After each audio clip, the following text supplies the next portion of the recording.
नमस्कार। कार्यक्रम रेडियो साहित्यमा स्वागत छ। साहित्य अनुरागी आदरणीय श्रोता, तपाईको रचना तपाईकै आवाजमा रेकर्ड गरेर श्रोतासम्म पुर्याउने एकमात्र रेडियो कार्यक्रम रेडियो साहित्य मार्फत अभिवादन गर्छु म सरोज रिजाल। यो कार्यक्रम रेडियो नेपालको मधेस प्रदेश प्रादेशिक प्रसारण केन्द्र बर्दिवासबाट प्रत्येक सोमबार दिउँसो 2:30 मा सुन्न सक्नुहुन्छ। रेडियो साहित्य कार्यक्रम मिडियम वेभ 1143 किलोहर्ज र एफएम 103 मेगाहर्ज को तरङ्गमा सुन्न सक्नुहुन्छ। साथै अनलाइनमा www.onlineradionepal.gov.np तथा www.radionepal.gov.np र रेडियो नेपालको मोबाइल एप सँगै फेसबुक पेज रेडियो नेपाल बर्दिवासमा हाम्रो प्रसारण प्रत्यक्ष रूपमा सुन्न सक्नुहुन्छ। तपाईको रचना तपाईकै आवाजमा रेकर्ड गरेर हामीलाई रेडियो साहित्य 2@gmail.com मा इमेल पठाउन सक्नुहुनेछ। साथै हाम्रो स्टुडियोको टेलिफोन 044 550 008 मा शनिबार बिहान 10 बजेदेखि 11 बजेसम्म सम्पर्क गरेर रेकर्ड पनि गराउन सक्नुहुनेछ। हामी तपाईको सिर्जनालाई सोमबारको रेडियो साहित्य कार्यक्रममा निरन्तर समावेश गर्दै जानेछौँ।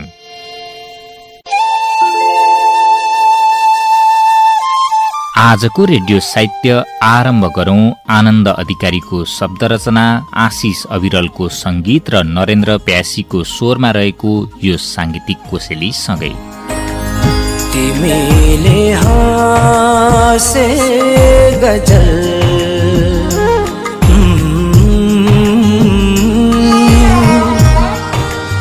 तिमीले रोए गजल,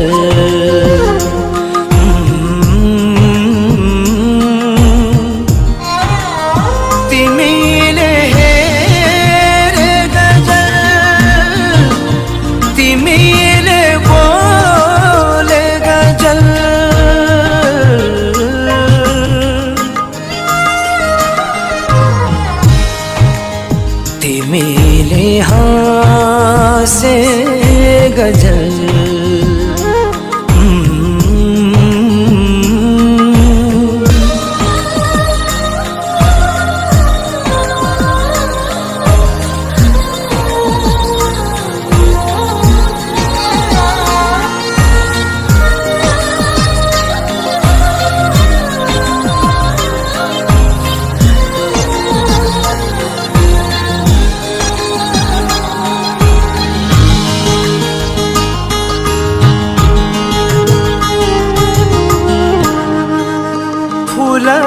को वासना गजल, सगर का तारा गजल, खोला रचना गजल, ऋतु नै सारा गजल।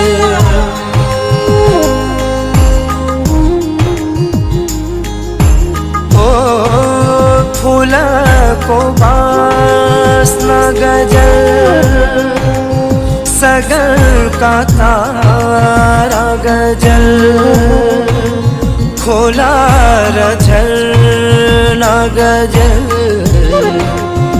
ऋतु नै सारा गजल।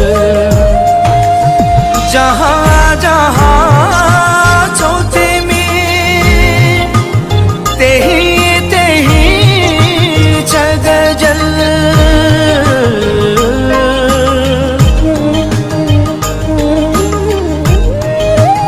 तिमीले हाँसे गजल।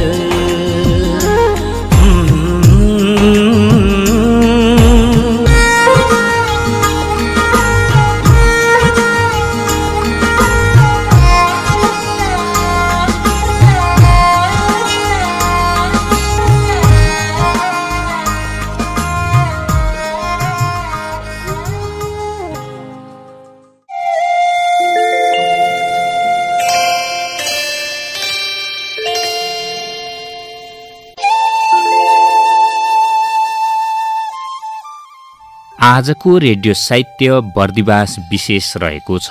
रेडियो साहित्यमा बर्दिवास साहित्यिक सांस्कृतिक प्रतिष्ठानका नवप्रतिभावान कविहरूलाई आज प्राथमिकता दिएका छौं। रेडियो साहित्यका लागि बर्दिवासबाट कवि प्रतिमा पौडेल आज आफ्नो कविता लिएर आउनु भएको छ। सुनौ उहाँको कविता उहाँकै आवाजमा। घर बर्दिवास मौतरी वडा नम्बर 14। म चाहिँ बर्दिवास साहित्यिक सांस्कृतिक प्रतिष्ठानमा आबद्ध रहेको छु। मेरो कविताको शीर्षक रहेको छ नारी। हो म नारी हुँ, हो म नारी हुँ, मैले स्वतन्त्र भई खुल्ला रूपमा खुलेर हिँड्न डराउनै पर्छ र? जवाब देऊ मलाई, के म डराउनै पर्छ र? हो म नारी हुँ, मैले घरमा अनि गाउँ समाजमा भएको छोरा र छोरी बीचको भेदभाव सहनै पर्छ र? जवाब देऊ मलाई, के मैले यो सब सहनै पर्छ र? हो म नारी हुँ, म नारी भएकै कारण मैले यति सुन्दर संसार देख्नै नपाई गर्वमै मर्नै पर्छ र? जवाब देऊ मलाई, के म मर्नै पर्छ र? हो म नारी हुँ, मैले वरदान स्वरूप प्रकृतिबाट पाएको महिनावारी हुँदा मैले घरै छाडी गोठमा र आफ्नै घरमा कुकुर सरी माथिबाट हालेर दिएको खाना खानै पर्छ र? जवाब देऊ मलाई, के मैले यो सब भोग्नै पर्छ र? हो म नारी हुँ, कुनै परपुरुषले म एक्लै हिँडिरहँदा तुच्छ व्यवहारले जिस्काउँदा म केही नबोली टाउको निहुराएर हिँड्नै पर्छ र? जवाब देऊ मलाई, के म बिना गल्ती झुक्नै पर्छ र? हो म नारी हुँ, मेरो शारीरिक वृद्धि हुँदा वा छोरी हुँ भन्दा पापीको आँखा लागेर म बच्चैमा बलात्कृत भएर अकालमै ज्यान गुमाउनै पर्छ र? जवाब देऊ मलाई, के मैले अझै पनि अकालमै ज्यान गुमाउनै पर्छ र? हो म नारी हुँ, मैले छोरी भएर यो समाजमा जन्मिनु पाप थियो या यो समाज पापी थियो? जवाब देऊ मलाई, के म छोरी भएर जन्मिनु मेरो पाप थियो? धन्यवाद। कवि प्रतिमा पौडेलले नारी पीडालाई आफ्नो कवितामा चित्रण गर्नुभएको छ। नारीलाई समाजका हरेक पाइला पाइलामा कुदृष्टि राख्नेहरूका कारण सहज नभएको र परिवारले हेर्ने दृष्टिकोण समेत अझै परिवर्तन हुन नसकेको विषयलाई आफ्नो कवितामा समावेश गर्दै हुनुहुन्थ्यो कवि पौडेल। अब अर्का स्रष्टाको रचनातर्फ लागौं। रेडियो साहित्यका लागि बर्दिवासबाट कवि पुरुषोत्तम बराल आज आफ्नो कविता लिएर आउनु भएको छ। सुनौ उहाँको कविता उहाँकै आवाजमा। आज मैले जन्मदाता नामक शीर्षकको कविता लिएर आएको छु र यो शिखरिणी छन्दमा लेखिएको छ। दियो जन्मै आमा कमल मनले हर्षित भई बसाल्यो धरतीमा दुःख सुख भुली त्यो कनकठै म आई छेवैमा छटपट गरेथे जब अनि खुसी मान्दै बोल्दा किन किन भयो हर्षित तिमी नमान्छौ त्यो निद्रा हरदम छ पीडा मनभरि सधैँ बन्छौ ज्ञानी दिन दिन तिमी लौ न कसरी नदेख्दा कौशीमा हतपत तिमी आई पहिले म सार्थ्यो गालामा भनिकन मेरो बाबु जहिले बिहानीको भाका सलबल गरी आउँछ अहो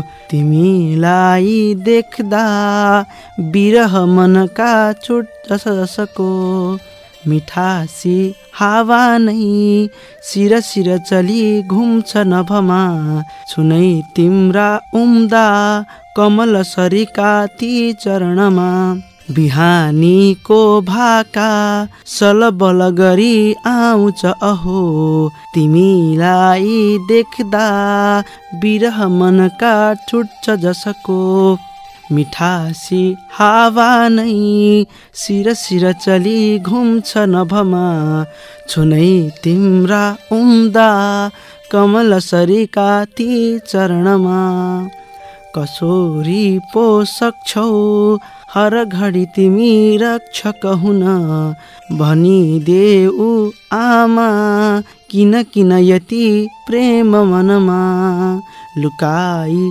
हातैले नयन भरिका आँसु धमिलो हिँडी आफू एक्लै तर पनि सधैँ साथ दित्यो हिँडी आफू एक्लै तर पनि सधैँ साथ दित्यो। धन्यवाद। कवि पुरुषोत्तम बरालले आमालाई आफ्नो कवितामा चित्रण गर्नुभएको छ। आमाले कति दुःख कष्ट सहेर आफ्ना सन्तानलाई हुर्काइरहेका हुन्छन् भन्ने विषयलाई आफ्नो कवितामा समावेश गर्दै हुनुहुन्थ्यो कवि बराल। अब अर्का स्रष्टाको रचनातर्फ लागौं। रेडियो साहित्यका लागि बर्दिवासबाट कवि पूजा थापा आफ्नो कविता लिएर आउनु भएको छ। सुनौ उहाँको कविता उहाँकै आवाजमा। आज मैले कविता लिएर यहाँ उपस्थित भएकी छु। मेरो कविताको शीर्षक रहेको छ म भित्रको म। म भित्रको म अनि म भित्र लुकेको मेरो परिचय अपरिचित छ। विविध आँखे पछि मेरो छुट्टै स्वरूप छ, तर मैले चाहिँ सधैँ देखेको त्यही म हुँ म, जुन सायद मैले मात्र चिनेको छु। म त सधैँ यही म सँगै छु जस्तो लाग्छ, कि त मलाई नै थाहा छैन त्यो म हराएको हुँ। एउटा प्रश्न चाहिँ सोध्न मन लाग्छ अरूलाई, मैले चिनेको मलाई तिमीले देख्ने तहमा कसरी पायौ? फरक फरक पारामा बुनिएका छन् तर मेरा व्यवहारका अस्तित्वहरू, मुहारको दुःखका रेखाहरू पनि दिल खोलेर हाँस्दा मुस्कुराएको देख्ने म हुँ म। कहिलेकाहीँ सबै पाएर पनि केही नपाए जस्तो, केही हराए जस्तो विस्मित कल्पनामा हराएको म हुँ म। मृत्यु भएर पनि रहेको म हुँ म, त्यसैले खोज्दैछु आखिर के मर्यो ममा। इच्छा दबाएर छटपटीमा हुर्केको अशान्ति मन हुँ म। सपना देख्न नसकी कुनै रात ननिदाएको अनिदो बिहानीमा झल्कने भड्केको मान्छे हुँ म। भित्री मौन सिवाय अरू थाहा नपाएको म हुँ म। यही मौनतामा आफैलाई छोडेर एक्लै डुब्दै गरेको प्राणी हुँ म। सङ्घर्ष छैन केही बन्ने, जे हुँ त्यही स्वीकार्ने म हुँ म। निष्ठुर समयसँग लडिरहेको, आत्मविश्वास मर्दै गरेको म भित्रको म हुँ म। आत्मविश्वास मर्दै गरेको म भित्रको म हुँ म। धन्यवाद। कवि पूजा थापाले मभित्रको म मार्फत आफूलाई आफ्नो कवितामा चित्रण गर्नुभएको छ। आजको रेडियो साहित्यमा बर्दिवास साहित्यिक सांस्कृतिक प्रतिष्ठानका नव प्रतिभावान कविहरूलाई हामीले प्राथमिकता दिएका छौं। अब अर्का स्रष्टाको रचनातर्फ लागौं। रेडियो साहित्यका लागि बर्दिवासबाट कवि मनिष महतो आफ्नो कविता लिएर आउनु भएको छ। सुनौ उहाँको कविता उहाँकै आवाजमा। मैले आज यहाँ एउटा कविता सुनाउन गइरहेको छु। मेरो कविताको शीर्षक रहेको छ सम्यक कार्य। यो शिखरिणी छन्दको कविता हो। मेरो कविता यस प्रकार छन्। ती सम्यक आँखाले सबतिर नियालौ जगतमा, आजै बाटै हो छलकपट बिर्सौ मगजमा। नसोचौ गल्ती है वरपर सबै दाजु बहिनी, धुलौ यो पापी मन सब सदा चार छ भनी। गरौ सम्यक संकल्प सफल हुँदै जान्छ सब थोक, बनाऔ आफैले दृढ अटलता जो असल होस्।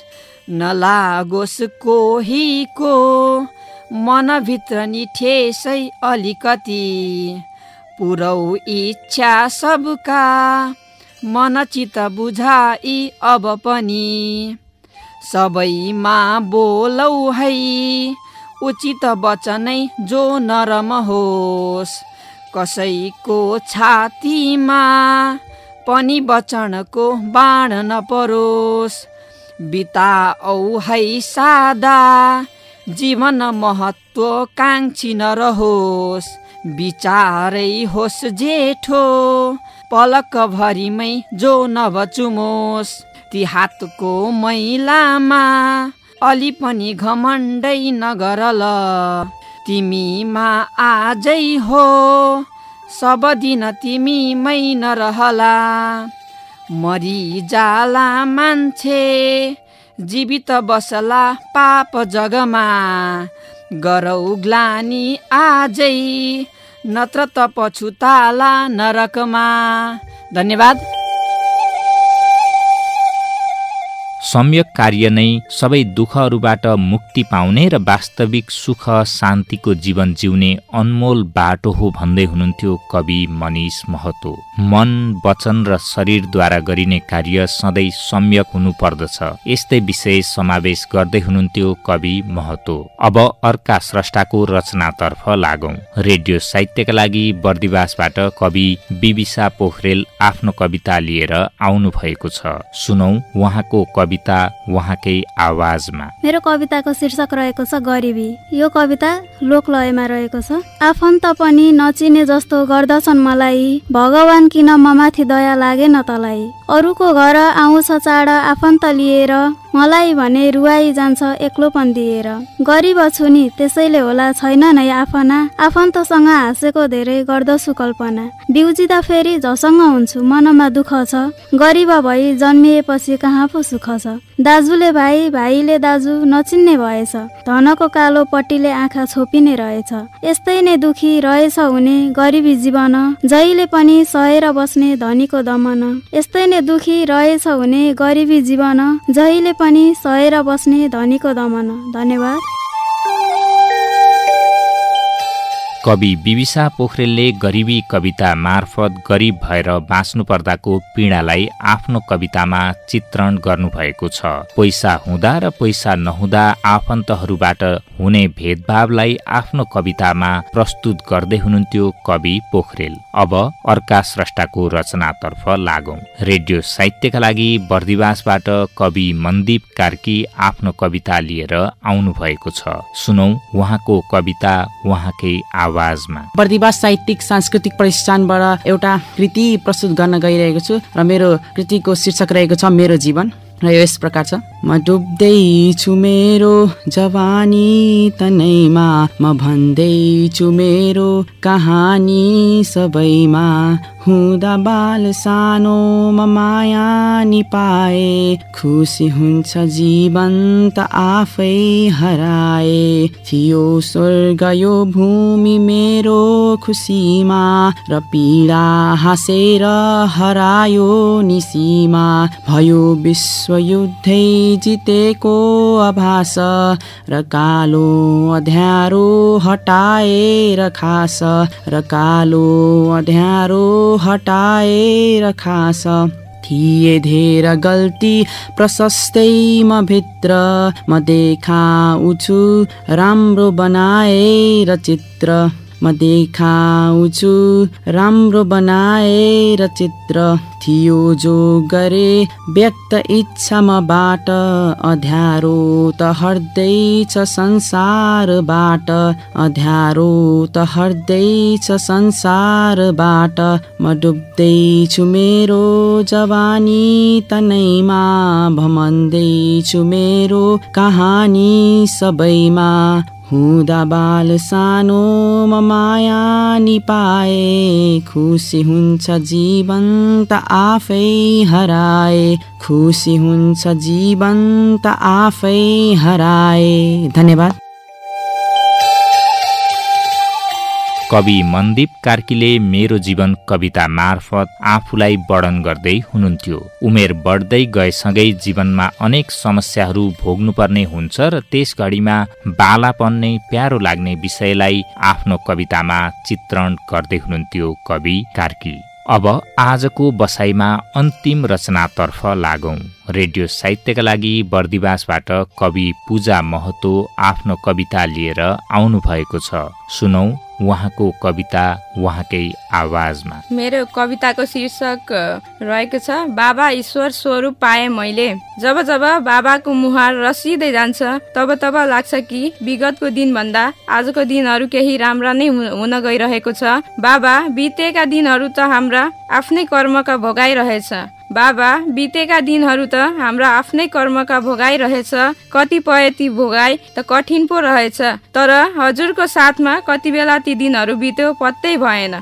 कसैले आफ्नो पीडा बताउने समय पनि आएन, न कसैको मन बिजाउने बाटामा काँडाहरू भेटियो। कसैलाई आफ्नो पीडा बताउने समय पनि आएन, न कसैको मन बिजाउने बाटामा काँडाहरू भेटियो। दुःखमा खिल्ली उडाउने त थुप्रै थिए बाबा, तर थिए र त आज ताली बजाउने बनाउन पनि सफल हुँदैछौ होइन र बाबा। यी दिनहरू आउने मुख्य कारण पनि हजुर नै हुनुपर्छ बाबा। हजुरको काँधमा बसेर रमाउने, सँगसँगै हात समातेर हजुरको पछि पछि लाग्ने ती दिनहरू पनि त कति आनन्दमय थिए होइन र बाबा।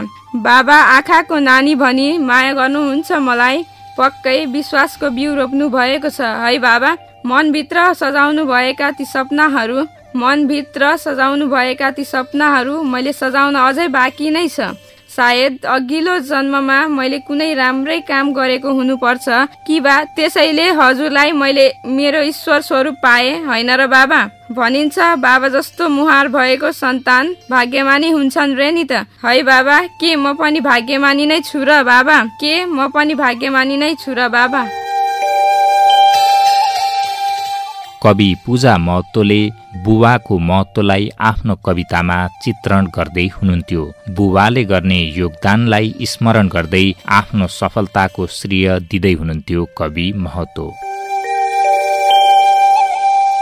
हवस् त, कार्यक्रम रेडियो साहित्यको निर्धारित समय सकिन लागेको संकेत प्राविधिक सहकर्मीले गरिरहनु भएको छ। आजको बसाई कस्तो रह्यो? तपाईको सल्लाह सुझाव र प्रतिक्रियाका साथै तपाईको रचना तपाईकै आवाजमा रेकर्ड गरेर हामीलाई रेडियो साहित्य 2@gmail.com मा पठाउन सक्नुहुनेछ।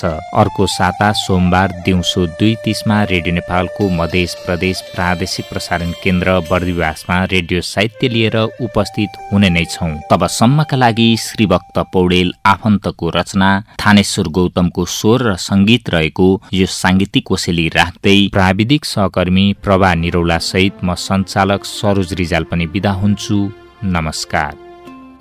बेचेर सपना मैले रात किनेको छु, बेचेर सपना मैले रात किनेको छु, होस लिलाममा राखी माथ किनेको छु, होस लिलाममा राखी माथ किनेको छु।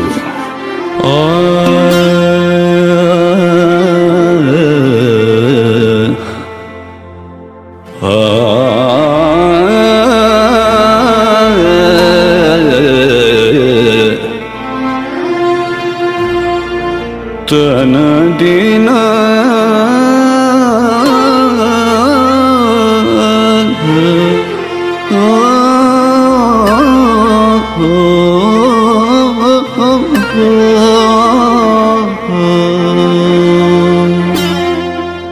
बेचेर सपना मैले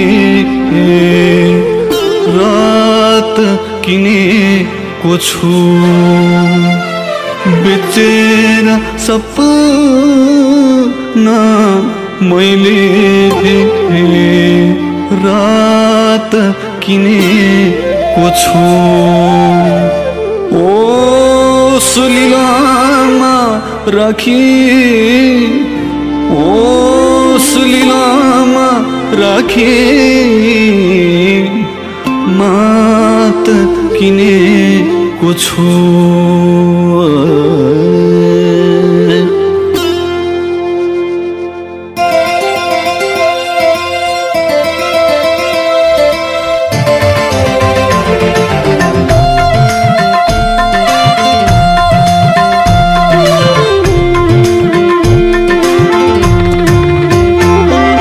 बेचेर सपना मैले रात किनेको छु,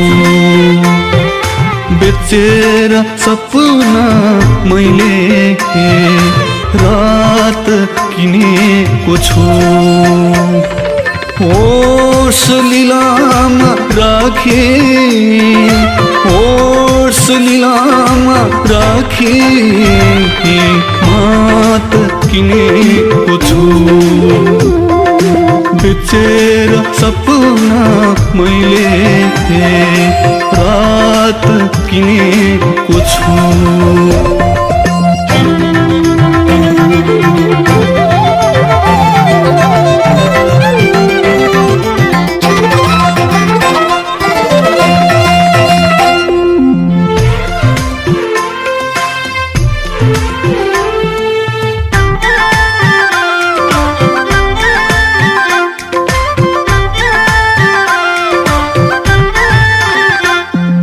नसोध प्रेमका परिभाषा हारेको मान्छे म, नसोध प्रेमका परिभाषा हारेको मान्छे म, नसोध प्रेमका परिभाषा हारेको मान्छे म, नसोध प्रेमका परिभाषा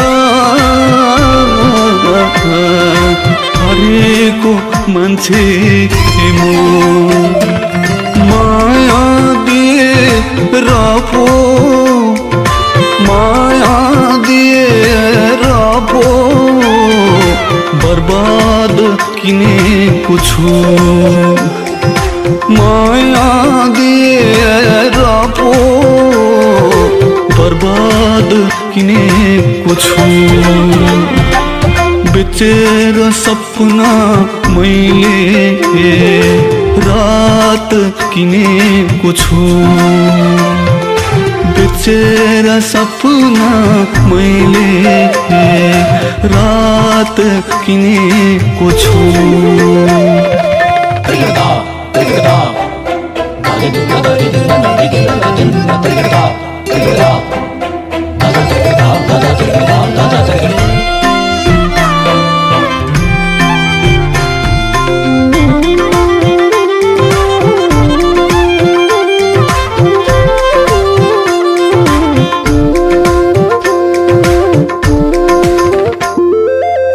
कैयौं सुनामी आँसुका भेलहरू रोके कैयौं सुनामी आँसुका भेलहरू रोके कैयौं सुनामी आँसुका भेलहरू रोके कैयौं सुनामी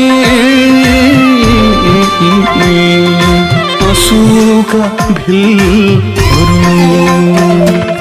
ओढेर अभावका गुण ओढेर अभावका गुण बर्सात किनेको छु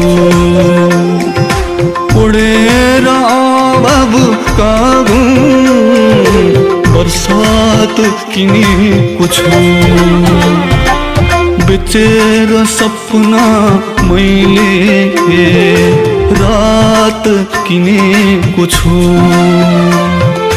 बेचेर सपना मैले रात किनेको छु